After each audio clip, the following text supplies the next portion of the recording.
The numbers are startling. For any parent of a child, when they hear these reports, it's getting really just the numbers are increasing so quickly. Tell us what the new data is. Right, so these are new numbers coming from the CDC, so it's a government study, and they found that in data collected in 2008, 1 in 88 U.S. children is now identified as having autism or a related disorder. This is up 23% from a report that was put out just a couple of years ago. And in 2009, right? In 2009, which is from 2006 data. Okay. And then it's up actually 78% from about a decade ago. Wow. And any understanding of why the numbers are rising so rapidly? Well, that's the main question. You know, this rapid rise, is it about better diagnosis? So kids that previously weren't getting detected are now being detected, and so that's a positive thing?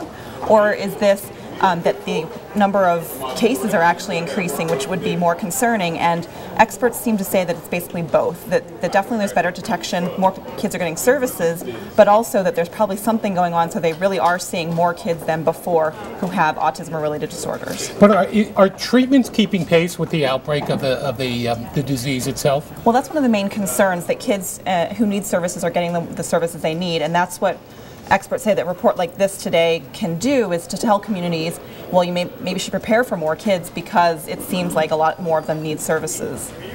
And so they're not sure whether it's just people that perhaps in the past had learning disabilities that were not diagnosed as autism are now being included in that group, right, so that the overall population isn't growing in terms of numbers, but just the diagnosis is.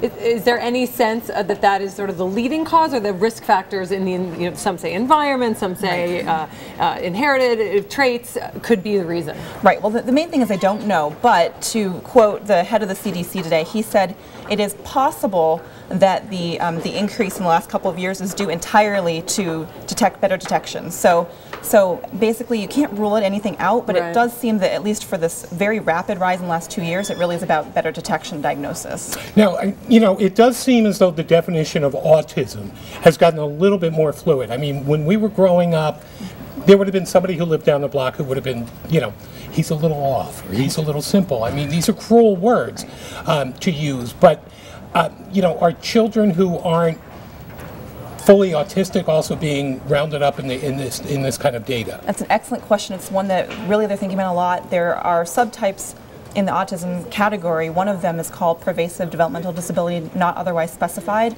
and basically in the current diagnostic manual, it's one paragraph that sort of describes that the kid has certain kinds of symptoms. So it's exactly what you're saying. Maybe some kids who are very low threshold, who previously wouldn't have been identified, some could argue maybe don't even have really the condition, are in fact now being detected. So that is one of the main questions. And you do mention in your piece that some experts question how this data was gathered and analyzed. Why is that, and what do we take that?